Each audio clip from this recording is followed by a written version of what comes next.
오늘 함께 나눌 말씀은 빌립보서 3장 17절부터 21절까지 말씀입니다. 빌립보서 3장 17절부터 21절까지 말씀 우리 한 목소리로 읽겠습니다. 형제들아, 너희는 함께 나를 본받으라. 그리고 너희가 우리를 본받은 것처럼 그와 같이 행하는 자들을 눈여겨보라. 내가 여러 번 너희에게 말하였거니와 이제도 눈물을 흘리며 말하노니 여러 사람들이 그리스도의 십자가의 원수로 행하느니라. 그들의 마침은 멸망이요 그들의 신은 배요 그 영광은 그들의 부끄러움에 있고 땅의 일을 생각하는 자라. 그러나 우리의 시민권은 하늘에 있는지라. 거기로부터 구원하는 자 곧 주 예수 그리스도를 기다리노니 그는 만물을 자기에게 복종하게 하실 수 있는 자의 역사로 우리의 낮은 몸을 자기 영광의 몸의 형체와 같이 변하게 하시리라. 아멘. 오늘은 나를 본받으라 하는 제목으로 말씀을 나누도록 하겠습니다. 오늘 바울이 빌립보 교회 교인들을 권면하는 내용의 말씀은 나를 본받아라 하는 말로 시작되는 것을 볼 수 있습니다. 우리가 흔히 누군가에게 당신 나를 본받으세요 라고 하는 말을 잘 쓰지 않습니다. 특히 바울은 늘 입을 열면 나는 나의 약한 것을 자랑합니다. 왜냐하면 나의 약한 것 가운데 하나님이 함께하기 때문입니다. 또 나는 죄인입니다. 그런데 나는 얼마나 죄인이냐 하면 하나님에게 받은 은혜에 비례해서 내가 이 세상에 누구보다도 많은 은혜를 받았기 때문에 나는 이 세상에서 그 누구보다도 큰 죄인입니다. 그래서 나는 죄인 중에 괴수입니다. 이렇게 얘기했던 사람이 바울이거든요. 근데 오늘 말씀을 보면 이런 바울이 여러분 나를 좀 본받으세요 이런 말로 이제 시작을 한다고요. 우리 오늘 17절 말씀 다시 읽어보겠습니다. 시작. 형제들아, 너희는 함께 나를 본받으라. 그리고 너희가 우리를 본받은 것처럼 그와 같이 행하는 자들을 눈여겨보라. 아멘. 지금 바울이 여러분 나를 좀 본받으세요 라고 하는 그 말을 오해해서 생각하면 바울이 이렇게 교만해졌나? 아니면 바울이 무엇을 본받으라고 하는 건가? 저기 하나님의 나라에 이를 때까지 막 구원을 잃어버릴까 봐 전전긍긍하면서 막 종교적인 열심을 내는 거 그런 걸 본받으라는 건가? 이렇게 생각을 할 수도 있는데, 그리고 이렇게 설교하는 사람들도 많이 있습니다. 그런데 우리가 빌립보서 앞에서부터 이렇게 쭉 순서대로 오면 바울은 지금 무엇을 계속 강조하고 있느냐 하면 여러분 우리는 우리의 열심은 세상에 무슨 업적을 쌓고 종교적인 어떤 걸 드러내는 게 아니라 그리스도의 죽으심에 동참하는 것이 우리가 마땅히 해야 될 일입니다. 그리고 예수님께서 이 땅에 사셨을 때 고난 가운데에서도 죽은 사람들 가운데 부활을 사모하셨던 것처럼 우리가 부활을 사모하는 것은 결국 예수님처럼 그리스도의 죽음에 동참하는 것, 그것이 우리가 마땅히 해야 되는 일입니다. 이게 지금 바울이 이제까지 빌립보서에서 해왔던 이야기거든요.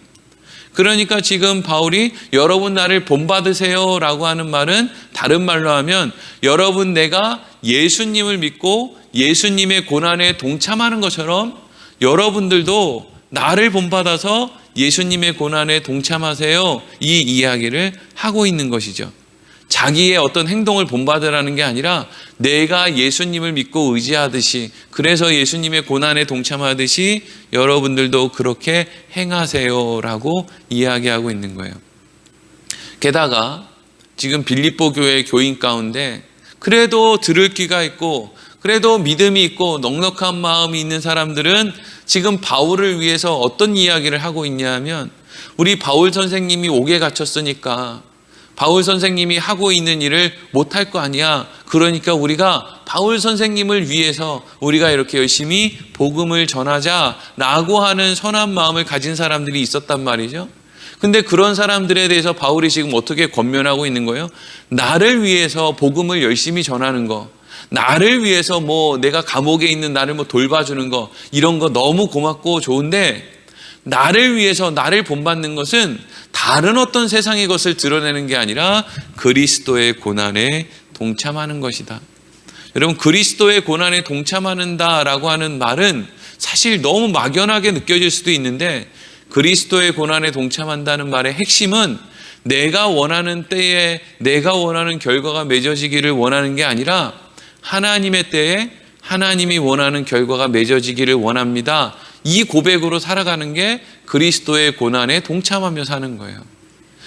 그리스도의 고난에 동참해야 되니까 맨날 노방전도 나가가지고 싫은 사람한테 억지로 막 찾아가가지고 예수 천국 불신지옥이니까 막 눈물을 흘리면서 예수 꼭 믿으세요. 이렇게 해가지고 막 그냥 세상 사람들로부터 막 그냥 미움을 받고 막 얼굴에 막 소금을 뿌리고 이런 걸 당하라는 이야기가 아니고요. 여러분, 그거 당하면 그 사람이 예수 믿고 막 대단한 일이 일어날 것 같잖아요. 그게 사실은 예수 믿는 사람들이 세상을 향해서 자기 의를 드러내는 것이지, 그건 그리스도의 고난에 동참하는 것이 아니에요. 나 예수 믿어서 이렇게 의롭게, 하나님 편에서 나는 이렇게 대단하게 살아, 이걸 드러내기 위해서 막 어깨에다가 뭘 메고 막 여기저기 돌아다니는 것이지, 막 서울의 지하철 다니면서 예수 안 믿으면 당신들 다 죽습니다 막 이렇게 소리 지르잖아요. 근데 정말 그리스도의 고난에 동참하는 것은 지금 그 지하철에서 복음 전한다는 명목으로 사람들에게 계속 예수 천국 불신지옥을 외치는 게 아니라 아버지 노릇하는 거예요. 아버지 노릇하는 거. 따뜻한 아버지 노릇하는 거라고요. 거기 사방으로 쫓아다니면서 무슨 칩 받으면 당신들 다 지옥 갑니다 이러고 어디 막 돌아다니면서 하는 게 아니라 좋은 어머니 역할을 하는 거라고요. 자식들이 답답한 짓을 해도, 제가 지금은 저래도 하나님의 때에 하나님이 원하시는 결과가 맺힐 거야. 그래서 자기의 자리를 지키고 부모의 역할을 하고, 또 부모 역할만 하면 됩니까? 자식 역할도 해야죠. 자식 역할. 옛날에 부모님이 나한테 이렇게 대했는데 그렇기 때문에 나는 지금 이렇게 할 거야, 이리로 가는 게 아니라 하나님의 때에 하나님의 방법으로 하나님이 좋은 열매를 맺으실 거야 라고 하는 마음으로 좋은 부모의 자리를 지키고 좋은 자식의 자리를 지키는 것이, 오늘 이 시간에 그 두 가지를 하지 않고 온 사방으로 기도원으로 어디로 막 지하철로 돌아다니면서 예수 믿으라고 큰 소리를 뻥뻥 지르고 다니는 것보다 훨씬 더 중요하고 값진 일이란 말이죠. 그 자리를 지키는 게 너무나 소중하다고요. 바울은 지금 그 이야기하고 있는 거예요. 그래서 18절 19절로 넘어가면 그와 정반대의 사람들의 이야기가 나오죠. 읽겠습니다. 시작. 내가 여러 번 너희에게 말하였거니와 이제도 눈물을 흘리며 말하노니 여러 사람들이 그리스도의 십자가의 원수로 행하느니라. 그들의 마침은 멸망이요 그들의 신은 배요 그 영광은 그들의 부끄러움에 있고 땅의 일을 생각하는 자라. 아멘. 지금 18절에 보면 바울이 강조하고 있죠. 내가 여러 번 말했어.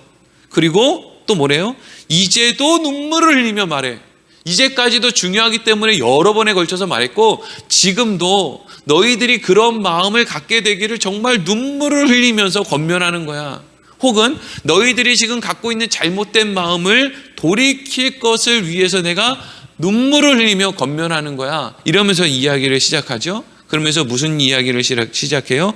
여러 사람들이 자기들은 하나님을 위하고 예수님을 위한다고 말하고 사는데 실질적으로 그들의 삶이 그리스도의 십자가의 원수로 살아간다는 거예요. 도대체 어떻게 사는 삶을 살길래 자기는 하나님도 알고 하나님을 위한다고 하는데 어떻게 삶을 사는데 그리스도 십자가의 원수로 사느냐? 예수님의 십자가가 궁극적으로 드러내는 것은요, 자기 부인이에요. 자기 부인. 내 뜻대로 하지 마시고요, 아버지 뜻대로 하세요. 심지어 바울은 내 마음대로 하지 말고 권사님 마음대로 하세요. 집사님 마음대로 하세요. 목사님 마음대로 하세요. 장로님 마음대로 하세요. 나 말고 당신 뜻대로 해도 하나님이 행하실 선하신 일에는 조금도 방해가 되지 않으니 내가 양보하겠습니다. 이렇게 살아도 된다라고 했던 게 이게 지금 바울이 생각했던 바거든요. 자기 부인이라고요. 그런데 그리스도 십자가의 원수로 행한다는 것은 반대는 뭐냐면 자기 의를 세우는 거예요. 자기 의. 그래서 이 교회는 내가 이렇게 했어. 내가 오랫동안 신앙생활하면서 내가 이 교회 개척했어. 이런 얘기는 누가 제일 많이 해요? 목사들이 제일 많이 해요. 내가 이 교회 개척할 때 지하에서 뭘 개척을 했는데 그때는 비가 새가지고 뭐 습기가 차가지고 얼마나 힘들었는지 몰라. 그리고 옛날에 내가 이 교회를 뭐 건축해 가면서 뭐 얼마나 또 빚쟁이들한테 쫓겨다니면서 힘들었는지 몰라. 옛날에 내가 전도하는데 얼마나 사람들에게 면박을 받으면서 힘들었는지 몰라. 그래서 여러분 지금 이 교회가 이렇게 된 겁니다. 이게 맨 마지막에는 그래서 하나님께 영광의 박수를 올립니다. 하지만 앞에 한 1시간 설교 중에 59분은 다 자기 옛날에 했던 거, 은연 중에 다 자기 의를 세워놓고 맨 마지막에 하나님께 영광을 올립니다. 박수 한번 치고 하나님께 영광 돌렸다는 거예요. 놀라운 것은 바울은요, 자기 인생 가운데 그렇게 많은 병자를 고치고 심지어 죽은 사람도 살리고 교회도 수도 없이 짓고, 뭐 교회만 많이 지었겠습니까? 교회가 세워질 수 없을 만한 환경에서는 그리스도인들의 모임, 막 기도처도 수많이 그렇게 많이 세웠겠죠. 근데 바울이 설교하는 것 가운데 내가 옛날에 고린도 교회를 세울 때 말이야 얼마나 힘들었는 줄 알아? 내가 옛날에 어느 교회를 세울 때 얼마나 돈이 없어서 고생했는 줄 알아? 내가 언제 기도해가지고 사람을 고치는데 그때 하늘에 뭐가 어떤 이런 얘기를 한마디도 안 하죠. 바울이 3층 천에 올라가서 하나님의 나라를 보고 왔거든요. 요즘에 막 자기 하나님의 나라 뭐 천국 갔다 왔다 지옥 갔다 왔다 이런 얘기하는 사람들 많이 있잖아요. 근데 바울은요 심지어 자기 천국 보고 왔다는 이야기, 그래서 천국에는 어떤 모습이다 이런 얘기를 안 해요. 왜 바울은 자기가 천국을 보고 왔는데 그 이야기를 안 할까요? 그 이야기를 하는 순간 자기가 의도치 않게 자기의 의를 드러낼 수밖에 없거든요. 어떤 의는요? 나는 천국 보고 간 사람이야. 대부분의 사람들은요, 천국 못 본 사람들이야. 그러니까 이게 무슨 천국 간증을 해가지고 사람들에게 복음을 전해야지 라고 하는 생각으로 시작했겠지만 그 말을 띄자마자 어떤 일이 일어나느냐? 나는 당신들과는 다릅니다 라고 하는 이야기가 되는 거예요. 그래서 바울은요 그런 얘기 안 해요. 바울만큼 천국을 확실히 보고 온 사람이 어디 있겠어요? 근데 바울은 그 이야기 안 한다고요. 누구 병 고친 이야기 안 한다고요. 자기 의를 드러낼까 봐요. 늘 자기 부인만 했다고요. 그게 그리스도의 십자가로 원수로 행하는 거래요. 자기 부인을 하지 않고 자기 의를 드러내는 거. 그럼 왜 사람들은 은연 중에 자기 의를 드러냅니까? 19절에 보니까 그들의 신이 하나님이 아니기 때문이래요. 그들의 신이 하나님이라면, 그들의 주가 예수님이라면 그들은 예수님의 십자가를 따라갈 것이고 자기 부인을 따라갈 것인데 그들의 신은 자기의 배, 자기의 영광. 그래서 결국에는 그 사람들은 멸망, 이 땅의 것만을 생각하는 사람들. 그래서 그런 말을 한다는 거예요. 하나님의 나라를 생각하면 예수님처럼 자기 부인을 할 텐데, 하나님의 나라를 생각하면 하나님 내 뜻대로 마시고 하나님 뜻대로 하세요 라고 이야기를 할 텐데, 자기의 신이 하나님이 아니고 이 사람들이 의지하는 것이 하나님이 아니라 이 세상이기 때문에 계속 뭘 하느냐? 자기의 배를 채우기 위해서, 이 세상에서 자기의 영광을 누리기 위해서, 또 이 땅에서 복을 받기 위해서 이 세상의 것에만 만족을 얻으려고 그렇게 애를 쓰며 산다는 것이죠. 제가 신학교 들어갔을 때 대부분의 신학생들은요, 어떤 소명, 비전, 어떤 그런 마음들이 있었냐면요, 열심히 복음 전해서 교회 교인들 많이 모아서 큰 교회 짓고 그래서 하나님께 영광 돌려야지, 이런 생각을 갖고 있지 않았던 신학생이 없고요. 그리고 신학교에 보낼 때 그 부모들이 신학교에 보내는 자녀들에게도 그런 이야기, 너 큰 종 돼야 돼. 너 열심히 공부해. 너 새벽기도 빠지지 말어. 너 이것도 해야 돼, 저것도 해야 돼. 너 그래서 정말 능력 있는 종, 큰 종 돼야 돼. 이러죠. 근데 여러분, 정말 능력 있는 종, 큰 종이 우리가 생각하고는 능력 있는 종, 큰 종, 세상에서 큰 교회 짓고 막 많은 성도들 모으고, 사실 그런 사람이 능력 있는 종, 큰 종이라면 바울은 아무것도 아닌 사람이에요. 감옥에서 죽었잖아요. 자기가 세운 교회 다 남한테 넘기고 자기는 또 개척하러 나가고. 사실 바울만큼 능력 있는 종이라고 할 수 있는 사람이 어디 있습니까? 그런데 신학교에 들어가는 사람들 가운데 나는 바울처럼 살 거야, 나는 예수님처럼 살 거야, 이름도 빚도 없이 살 거야, 나는 교인 한 명도 없는 오지에 가서 살 거야. 너무 웃긴 게 신학교 주제가는요, 부름받아 나서니 어디든지 가오리다, 이걸 날마다 부르면서 다녀요. 근데 실질적으로 이제 전도사 목사 어디로 이렇게 파송받을 때 어디 시골로 가라 그러면 저는 이번에는 사양하겠습니다. 다 1층의 교회, 3층의 교회, 5층의 교회 이런 데도 다 도시에 있지 안 간단 말이죠. 왜 그래요? 여전히 우리의 신은 배고 우리의 영광은 이 땅에만 있고 멸망을 향해 가기 때문이에요. 근데 이게 어떤 특정한 사람들만의 이야기냐? 아니요. 우리 모두의 이야기예요.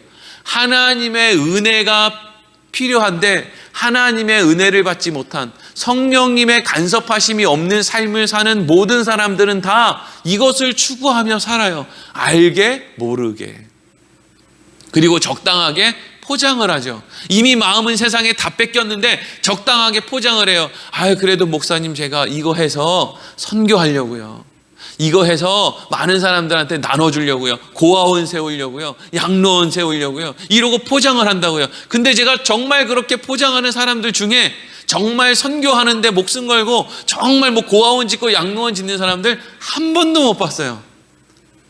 돈 벌면은요 그냥 교회만 뜨문뜨문 나와요. 돈 없으면 새벽이고 밤이고 교회 와서 아주 막 난리를 치던 사람들이 병만 나으면 교회를 뜨문뜨문 나와요. 뭐 이렇게 때때마다 갈 데가 많아요. 문제가 생기면 다른 사람 결혼식 갈 겨를도 없어요. 새벽이고 밤이고 나와서 이거 해결해 달라고 막 난리예요. 다른 데 가봐야 재미도 없죠. 어디 결혼식이고 어디고 갈 마음이 있습니까? 가봐야 내 형편이 별로 별 볼 일 없는데 재미 하나도 없지. 근데 내 형편이 조금 나아지면 왜 이렇게 갈 데가 많은 거예요? 가서 좋은 가방 메고 가서 자랑해야지, 좋은 차 타고 가서 자랑해야지, 이렇게 갈 데가 많아요. 그러니까 결혼식도 갈 데가 많고 무슨 장례식도 갈 데 많고 갈 데가 많은 거예요. 하나님 이거 이루어 주시면 제가 하나님 영광 위에 살겠습니다 라고 하더니 이 문제 해결해 주니까 너무 바빠가지고 하나님 코빼기도 만날 새가 없는 거예요. 그게 우리들의 이야기라고요. 그러면서 바울은 하나님께서 은혜를 베풀어 주셔서 수많은 사람들 가운데, 다 그렇지 않은데 수많은 사람들 가운데 어떤 사람들은 그리스도의 고난에 동참해야지, 자기 부인의 삶을 살아야지, 나도 예수님처럼, 그것이 눈에 보이는 사람들이 있다는 거예요. 근데 그게 바울이고 또 바울 주위에 있는 사람이고 또 빌립보 교회에 있는 소수의 사람들이라는 거죠. 그런데 그 사람들에 대해서 이런 말을 해요. 20절과 21절 읽겠습니다. 시작. 그러나 우리의 시민권은 하늘에 있는지라 거기로부터 구원하는 자 곧 주 예수 그리스도를 기다리노니 그는 만물을 자기에게 복종하게 하실 수 있는 자의 역사로 우리의 낮은 몸을 자기 영광의 몸의 형체와 같이 변하게 하시리라. 아멘. 그러나 이렇게 시작하죠. 그러나, 여기 그러나는 어떤 사람들은 자기 영광을 위해 살고 십자가의 원수로 살고 다 하나님을 위해서 산다고 하는 사람들 이야기인 거예요. 똑같이 하나님을 믿노라고 얘기하고 사는데, 교회에 나와서 신앙생활 하는데 어떤 사람은 교회에 나와서 십자가의 원수로 행하며 자기 의를 드러내며 사는 사람들이 있다. 그러나 어떤 사람들은 마치 자기는 이 세상 사람이 아닌 것처럼, 하늘의 시민권을 둔 사람처럼 사는 사람이 있다. 그래서 하늘의 시민권을 가지고 사는 사람처럼 이 세상과는 관련이 없는, 그래서 이 세상을 소망하는 게 아니라 예수 그리스도만을 소망하며 사는 사람들이 있는데, 그러한 사람들은 만물을 자기에게 복종하게 하실 수 있는 그분이 누구예요? 예수님이죠. 왜 예수님이 만물을 자기에게 복종하실 수 있게 되었어요? 자기를 부인하고 하나님의 뜻에 순종했더니 하나님의 그의 이름을 지극히 높여 모든 이름 위에 뛰어난 이름을 주시고 모든 만물이 그의 앞에 무릎 꿇게 하셨죠. 근데 바로 그분이 그분과 같이 자기 부인의 삶을 살아가기로 마음먹고 그렇게 살아가기로 하는 사람들, 하나님의 은혜 입은 사람들을 어떻게 한다는 거예요? 이 세상에서는 낮은 몸을 가지고 있지만 우리의 낮은 몸을 이후에 자기의 영광의 몸의 형체와 같이 변하게 하실 것입니다. 예수님처럼 되고 싶으십니까? 예수님의 뒤를 따르세요. 이 세상에 망하는 사람의 길로 가고 싶습니까? 그러면 여러분들 배가 시키는 대로 가세요. 여러분, 성경이 이야기하는 모든 배는 먹어도 시간이 지나면 배고픈, 채워도 끝이 없는 인간의 욕심을 얘기하는 거예요. 인간의 욕심. 너무 웃긴 게 교인이 10,000명 모이는 교회 담임 목사가요, 부목사들 쭉 앉혀놓고 이번 주에 교인 1,000명이 들나왔어. 너네들 똑바로 안 해? 이러고 막 부목사들한테 서류를 던지고 이런 교회가 한두 군데가 아니에요. 아니, 교인이 9,000명이 있잖아요. 10,000명 중에 1,000명이 안 나와도 9,000명이 있잖아요. 그럼 9,000명을 어떻게 잘할까? 이게 아니라 마치 무슨 보험회사 직원들 관리하듯이 왜 이거 안 나왔어? 그래서 뭐 하려고요? 20,000명 만들려고. 교인 20,000명이면 목사가 그 교인들 이름이나 알겠습니까? 그 집의 자녀 관계 이런 건 둘째치고 교인들 이름도 모를 정도면 그거 문제 있는 거거든요. 그런데 그렇게 하는 것을 사람들이 소위 성공한 목회라고 이야기한다고요. 근데 여러분, 우리가 솔직히 얘기해서 그거 성공한 목회 맞습니까? 예수님의 뒤를 따르는 자기 부인의 목회가 맞습니까? 아니란 말이죠. 근데 제가 이런 설교를 언제까지 할 수 있을 것 같으세요? 우리 교회가 요 정도 수준을 유지해야 이런 설교를 해요. 우리 교회 교인이 막 부여해서 하다못해 막 200-300명만 모여도 이제 이런 설교 안 할걸요? 저도 욕심이 또 욕심을 낳기 때문에 더 많이요, 더 많이, 더 큰 거 지읍시다, 더 많이 모입시다, 이 설교한다고 시간이 다 갈 거예요.